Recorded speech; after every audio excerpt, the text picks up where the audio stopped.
Hey Explorers, this episode was brought to you by Anchor.fm. It's the distribution service that we use to get this podcast to you. And to be honest, it's great. It's free. There's tons of creation tools that let you edit your podcast right from your phone or computer. They upload it to everything, Spotify, Apple Podcast, and tons of others. You can even make money with no minimum listenership. So it's got everything you need in just one place. So download the free Anchor app or go to anchor.fm to get started. Are you recording? Hello. Is me you're looking for? I can see it in this podcast.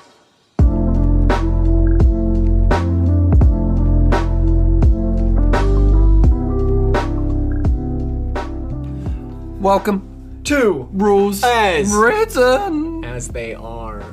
Rules. The ones that have been Rules. transcribed. Welcome to episode 2 on Magic. We are going to teach you how to cast some spells. You're welcome. Time to do it. Time to actually put the Time to pedal become to a the man. or woman. And no, this is a sexist podcast now. Well, Prestidigitate some balls. We're not even cis-binary. We're just we're unary. Nah, you can be whatever you want. Alright, this one's for the bananas out there. We are looking at casting a spell. We went over the basics of magic. We're going to look at casting a spell this week. I think we're going to cut this into 2 parts, which I feel kind of bad about because last week we said we'd do one big bumper episode, but it's going to be a little too big. We want to make sure that we get the care and attention that spells deserve. That's why you're my friend, JT. Only in the space of this void. Outside of this, we have no recollection of each other. So for this episode, we're going to choose a spell. Legend Lore. Legend Lore is a spell that tells you stuff about something legendary at the DM's discretion. We're going to be using this spell as a kind of example spell. It's a level 5 spell, so if you want to go find it, go pull it up. We'll wait. Follow along, boys and girls. So it's a level 5 spell. It's in the player's handbook. You should be able to find it. So you will notice that it has a casting time. Before we go into this casting time, maybe we should talk about the casting times that are possible. Yeah. So a spell could be cast either as an action, which it Most spells are almost actions. always is, yeah. I wouldn't say almost always. Usually, I think. The majority, Yeah. definitely, yeah. Which is straightforward, right? But then there's bonus action. So if you cast a spell as a bonus action, this means that you're casting it super fast. And interestingly, I mean, while you can, in the turn economy, it means you can cast this spell as a bonus action. It also means that you cannot cast another spell during the same turn. Yeah. Except for a cantrip with a casting time of 1 action. And I don't know about you, JT, but I think that's really Toby fucking hates lame. this, and he's ready to fight everyone at Wizards of the Coast. Okay, sure, balance, okay, whatever, but it's so much cooler if you can, like, combine them. I've had Cast 3 players. spells a turn. I've had players and, like, the wheels are turned, like, they know that their turn is, like, a make or break turn, and they're, like, looking through all their spells, and they're, What are like, all the things I flying can to, do? and they're like, oh my god, I can do this, Combine. and this, and I can, and then it's like, Actually, you have to, you can only cast 1 spell per turn, or you will be over your fun quota. Yeah, that's what you sound like when you quote rules. so, I mean, I guess if we're rules is written. I guess it depends on your game. If you have the kind of players who are like more into doing that and you don't think it'll break your game, I think that that's good. Yeah. You can probably also have a campaign where you're playing with a bunch of people who might totally abuse this, at which case you can start quoting some rules.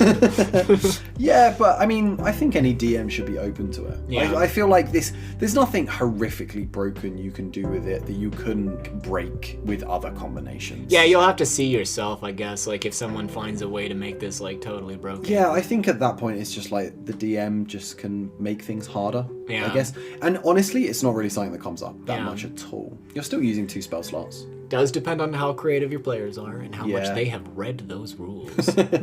Definitely. The other one, which is... Reaction. Yeah, that's... You don't see that too often. So some spells can be cast as a reaction, and that means it's even faster. Counterspell is kind of the classic reaction spell. Fastest spell in the West. You're doing spells between other spells. Other people's spells. Yeah, so this also means, though, if you cast that bonus action spell, if you're doing the rules as written, you can't cast a reaction spell. Yeah.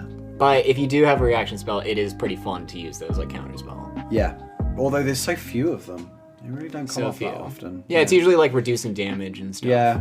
It's the ones that make sense too. I Yeah. think they're all like, this Usually spell defensive. wouldn't work if it wasn't reaction. Yeah. There's not many which are like, why not use this as a like, they haven't just thrown you that bone. Yeah, exactly.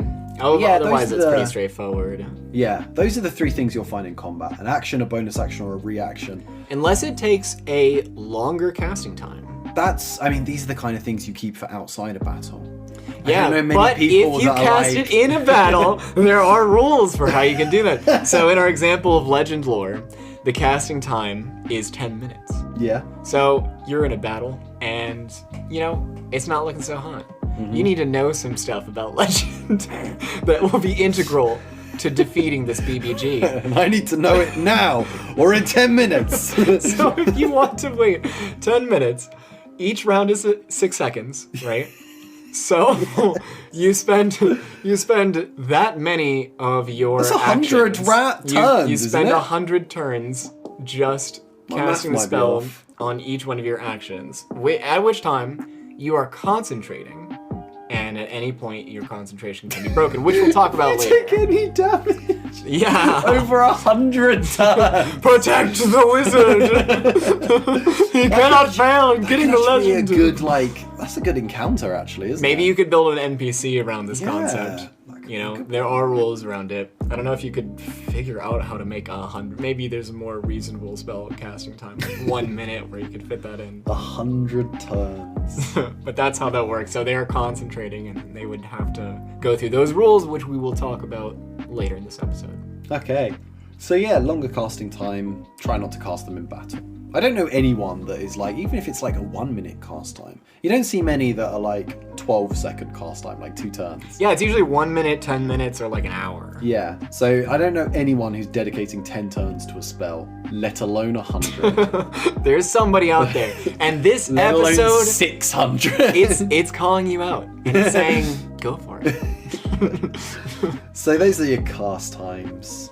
What's next on the agenda? Range. Yeah, we're gonna talk about range too. That's pretty straightforward. We've kind of talked about this with making an attack. So there's actually 3 sections to range.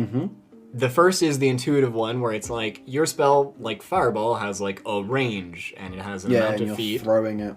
Yeah. and it just has that range, like a bow and arrow type of thing. Right? Yeah. And that will just be something that your spell says. Other spells can have a range of self, which means that you can only cast it on yourself, Yeah. or touch, which means that you can cast it on something you you're touch, touching. including yourself. Or you, JT. I touched JT, that was the... Appropriately. he says. But There was consent. it was all in the eyes. So anyway, there's also, I think the thing with range, and it's something we're probably going to come on to next episode, is spells have different shapes, like cubes and cones and circles and spheres. Yeah. That's something that really affects range. For example, Fireball has a circle within a set range. Right. So you're kind of making 2 measurements there. You're making the range measurement, let's For the say, epicenter of the... yeah, for the epicenter of the explosion. Yeah.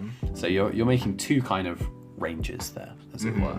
And the radius of the explosion. Yeah, but we'll go through all the different shapes, I think, next episode. Yeah. Also, there's targets. So you can either target... Usually, you can only either target a creature or a surface. Yeah, So, like, with Fireball, you're targeting a surface. Yeah. But with something like Magic Missile, you have to target a creature. it's true. You technically, you have to target a creature. Yeah. But I mean, fluff, right? Yeah, everything is up to the DM's discretion. This game is made up and everything is a lie. Pt, you're destroying our MO.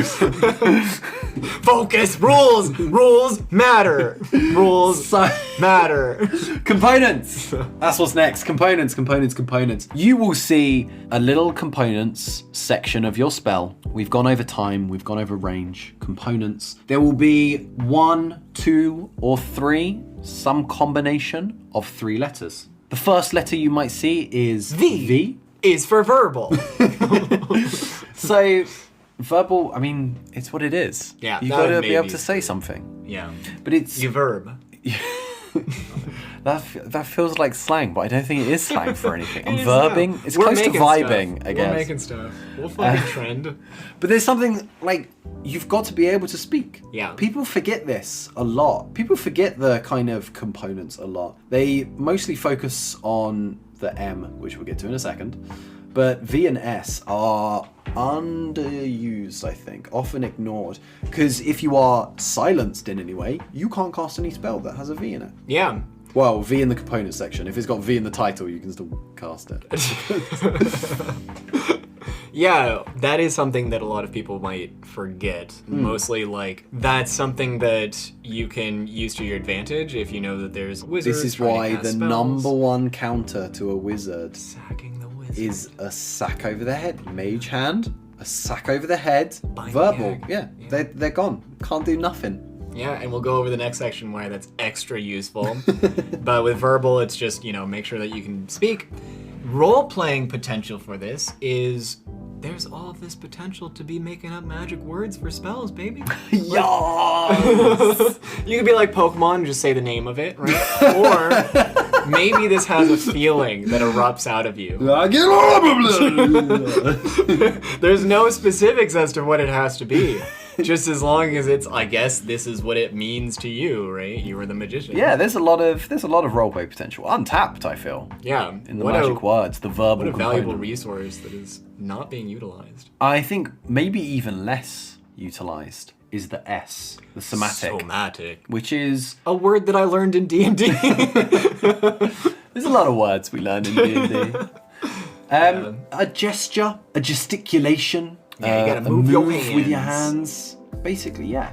You've got to be able to have at least one hand free. If there's an S in your spell, you've got to have at least one hand free to wiggle it about, Yeah. flip someone the bird. Yeah, that's your spell. Yeah, again, role-playing potential. Yes. Maybe that's how you fireball. But- Little birds. Yeah, if the hands are tied, then you are cut off from, like, most spells. Yeah. Like, if you want a way to take down a wizard, gagging them, tie them. So then that's why sacking the wizard can be very powerful. Most, if not almost all spells will require at least verbal or somatic, if not both. Yeah, and I mean the ones that don't require material, which is the final one. So material components, these will be something that are a little bit more like you have to read each individual spell to know what it requires, if anything. So there's 2 types of material components. Yeah. There are the types that have values associated with them, and then the types that don't. So the types with values associated with them are things that you need to have explicitly. Yeah. The ones without, you can replace with an arcane focus or a component pouch. Which most classes start with if you're a spellcaster. Yeah, it can be something to consider, like, with arcane focuses and component pouch, another kind of potential thing is that, like, if you lose that, or if you remove that from, like, big bad wizard guy, that reduces a lot of the things like you can do, spellcasters are powerful, but they have a lot of weaknesses. Every spell requires at least one of these. It's a really powerful thing to be able to use, to be able to, like, really imagine what it requires to cast a spell and then try to exploit that. Yeah, I think that is definitely something people completely glaze over in the vast majority of games. Yeah, and it might not be something that seems readily available, so a lot of DMs can, like, figure how to make this sound significant as well. Like, maybe their component pouch is just a little sack that they keep on them. Just You a know. little sack, mate. You just sleight of hand that sack away and Little sack. they're fucked. Their sack. Just tap that sack. Just give that sack a little fondle. It's your sack now. These material components can also either be consumed or not. Yes, that is something that's key. It'll tell you in the spell. They'll be consumed. If they're consumed they will pretty much always have a gold value next to them. Yeah, and this sounds like something that can be kind of overwhelming, I think, to manage all of your materials and stuff. Yeah. But when you read through a lot of your spells, you realize that, like, they're usually not too complicated, especially on the lower level ones. Yeah, definitely. And a lot of times once you have some of the components, you just have it. Not everything is consumed. And the ones that aren't consumed, you probably have with the spellcasting focus. Yeah. Or the component pouch. If it is consumed and you need to buy it, you can basically think of it as like a use. So I think a lot of people get overwhelmed because they just have so many different things that they need. It's like, oh, I need sticks of incense for this, I need diamonds for that, I need a black pearl for this. And you can just cut all of that and just say, I want to buy 3 of these diamonds, 3 of these black pearls, 3 of these things, and then just mark them down as uses. Like, I have 3 uses of legend lore. You don't need to worry that it's incense that I need. It's just keep it as a use. Yeah, that's a good tip to be able to... Functionally. Could be both. Effectively. That's what I was going for. What it is. Yeah. They're just uses. So don't get too overwhelmed by those. Yeah, and your spells don't change super often for most classes. Yeah, that's so true. you'll be able to kind of familiarize yourself with it as well. Yeah, there aren't too many that actually require things. There's only a few per level, really. Duration! Duration! So, what is duration? Oh, we should talk about the material components for legend lore while we're here. We should. I'm sorry I shouted at you all. It's okay. I'll forgive you on behalf of everybody listening. Thanks, everybody listening. So, for legend lore, as an example, this is a 5th level spell. So, it requires We're verbal, putting on our big boy pants. it has somatic, and it has material components. So we need all 3. And the material components are an incense worth at least 250 GP, which is consumed. So that's your something use that you'll thing, need yeah. each time you cast it. And then it has 4 ivory strips worth at least 50 GP each that are not consumed. So those won't come in the component pouch. Because they have a value. Yeah. And you need to find them. You can't use your spellcasting focus. You've got to go out, find them in the wild. A lot of DMs just give them to you, though. Here you go. Yeah. you can always, it doesn't hurt to ask, right? Here you go. Yeah, so you've got to find 2 sets of things for this spell. You've got to find those ivory strips, which once you've got them, you've got them. You've got them forever. And then your incense is like your uses. Yeah. When you buy incense, you can just mark them down as uses. Yeah. Duration! There we go. So, what durations are there? It's the length of a spell. It's how long a spell lasts for. Yeah. So a lot of spells will be Instantaneous! Oh, wow. Ready. Just like that. It was instantaneous. That Toby was casts surprise. not funny. So, yeah, many spells. I think most spells are instantaneous. I think also something that is very key to note is that if it's instantaneous, it can't be dispelled. Yeah. With dispel magic. You can't. It just happens. Yeah, you can't like see someone healing and then dispel that magic because Yeah. it's instantaneous. To dispel magic using dispel magic or any other similar effect, it has to be longer with a than duration. instantaneous. Something with a duration. So then that means if it has a duration, it requires concentration. Concentration. So in Legend lore, it takes 10 minutes. So you go wade those 100 rounds. Not all of them require concentration, actually. That's worth saying. Really? I didn't know this. There are things with flying or invisibility. One of them doesn't require. If it has a duration, it doesn't automatically require concentration. No, concentration will be a thing in the spell itself. If it doesn't say concentration, then it doesn't require concentration. You can have duration. Blindness, deafness is one. That has a duration of like a minute. And that doesn't require concentration after you've cast it. Zone of Truth. Zone of Truth, that's definitely, which feels like it should require concentration. Yeah, but interestingly. it doesn't. That's 10 minutes, I think. There's a few for each level. Sleep is one. What are some other common ones? Feign death. People don't use feign death enough. Feign death is fun. I die. Geas as well. Teleportation circle. Yeah. So there is a list of them. They exist. Spells Feign that have Death a will be duration. one that if you play Divinity on Lone Wolf, you'll be very familiar with. So, should we go over concentration again? Right. So concentration is something that means while you're holding the magic of this spell together, you are vulnerable. Or while you're casting. Or while you're casting, in the case of it has a casting time. Yeah, if it's a longer casting time. Yeah, if it has a casting time, you're implied concentrating on it. Yeah. If it has a duration, then you look at the spell to see if it requires concentration. First off, you can't cast 2 concentration spells at the same time while you're concentrating on one. You can't have one that requires a concentration, a continuous concentration. So that'll be in the duration, not just if it's got a longer casting time concentration. Yes. If it has in the duration the concentration tag, you can't have 2 effects. So while you're flying, you can't also make yourself invisible. Yeah, because they're both concentration duration. The second thing that can remove your concentration is taking damage. That is the biggie. Every time you take damage while you're concentrating, you have to make a Constitution saving throw. Or what is that? DC. Is there a set DC? The DC is either 10 or half the damage that you take, whichever one is higher. Which can get brutal in the later levels. Yeah, which really brutal. Yeah, right. Like it can really make sense because it's like, oh, you're like getting blasted in the furnace of a dragon's mouth. Like, yeah, it's kind of hard to like, maintain concentration. There comes 82 damage. Hope you can roll a 41. Yeah, so that's the big thing that can remove your concentration. Being incapacitated or killed, that's also yeah. If you need us to tell you that. Well, that's what we're here for. if you need us to tell it, that's what we're here for. And also, if there are environmental effects that like make sense, this will be up to the DM. So there'll be some things that happen, like you slip down a ravine or something. Yeah, maybe you'll have to make a PHB check. gives the example of being in a ship in a roaring storm, being tossed and turned. Yeah. I think it's worth touching on what doesn't break concentration. Things like taking actions. They don't break concentration. Yeah, like you can cast other spells. Yeah, you can even cast other spells. As long as they don't require As concentration. long as they don't require concentration. So casting another spell requires concentration, can break it.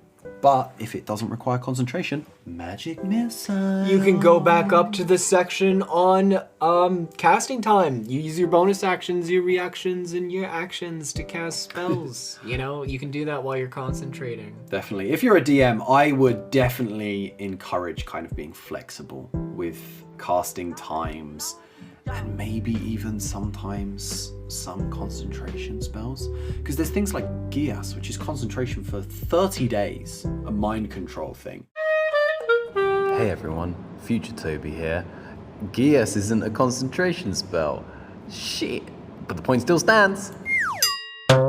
And that's going to kind of suck to not be able to cast another concentration spell for 30 days. It's like, I don't know, if it's important to the story and your players are hung up on it, maybe you just forget about it a little bit. No, forget about it. Yeah, I mean, like, in the theater of the mind, you can always invent some reason why, I think it's important to make this, there's a reason why you don't have to concentrate necessarily for this, maybe... I would definitely say, in my experience, there should be a reason, but only if the players ask. If the players don't question it, don't go out of your way to explain it, because chances are they won't notice. When they come back to the Geas person after fighting a dragon or whatever, and they're like, "You're still Geas, aren't you?" And then you'd be like, "Yeah." And, all right, carry on. Just don't rock the boat, right? Carry on. I think that's pretty much it.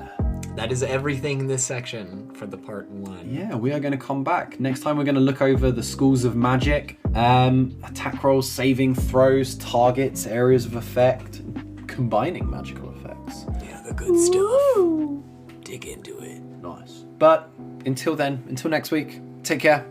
Au revoir. C'est la vie. No, that's such is life. That sounds very dark. Yeah, I don't want to end on that. Yeah, it's ominous when you say that. Oh!